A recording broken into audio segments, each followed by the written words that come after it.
देश की सबसे चर्चित सीट वाराणसी को हमेशा से ही भारतीय जनता पार्टी का गढ़ माना जाता है। 2009, 2014, 2019 लोकसभा चुनाव परिणाम की बात कर लें तो यहां से भारतीय जनता पार्टी के कद्दावर नेताओं ने जीत हासिल की है और वो सिलसिला लगातार बरकरार है। लेकिन 2009 के पहले यह सफर भारतीय जनता पार्टी के लिए इतना आसान नहीं था। वैसे इस समय बांदा में मुख्तार अंसारी के मौत के बाद उसके सियासी सफर की भी चर्चाएं लगातार पूर्वांचल में सुर्खियों में है। 5 बार से विधायक रहे मुख्तार अंसारी ने 2009 में बीएसपी के सिंबल पर वाराणसी से ही चुनाव लड़ा था और सीधे सीधे बीजेपी के कद्दावर नेता डॉक्टर मुरली मनोहर जोशी को चुनौती दी थी। वैसे चुनावी दौर की बात कर लें 2009 लोकसभा चुनाव की तो 2009 में वाराणसी से बीजेपी के डॉक्टर मुरली मनोहर जोशी मैदान में थे। मुख्तार अंसारी बीएसपी के सिंबल पर चुनाव लड़ रहे थे। इसके अलावा भारतीय जनता पार्टी से ही बागी होकर सपा के सिंबल पर अजय राय चुनावी मैदान में थे। वहीं बात कर ले एक अन्य प्रत्याशी की तो डॉक्टर राजेश मिश्रा जो तत्कालीन सांसद थे वो कांग्रेस पार्टी से यहां से चुनाव लड़ रहे थे। मुकाबला बेहद दिलचस्प था। हालांकि अजय राय के बागी होने के बाद सीधे सीधे मुकाबला मुख्तार अंसारी और डॉक्टर मुरली मनोहर जोशी के बीच में देखा जा रहा था।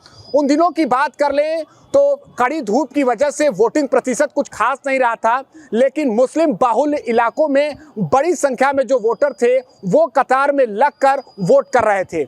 ऐसे में ये जो तस्वीर थी भारतीय जनता पार्टी के खेमे में खलबली मचा रही थी। यानी उन्हें ये समझ में आ रहा था कि बड़ी संख्या में जो मुस्लिम वोटर हैं या मुख्तार अंसारी के जो समर्थक हैं वो उनके पक्ष में वोट कर रहे हैं। ऐसे में भारतीय जनता पार्टी ने अपनी प्रतिष्ठा दांव पर लगते देख जो बाहर निकले और जाकर सीधे सीधे अपने कार्यकर्ताओं से, अपने समर्थकों से, लोगों से वोट करने की अपील करने लगे। जब मतगणना हुई, जब चुनावी परिणाम आए तो निश्चित तौर पर यह परिणाम भी लोगों को हैरान करने वाला था।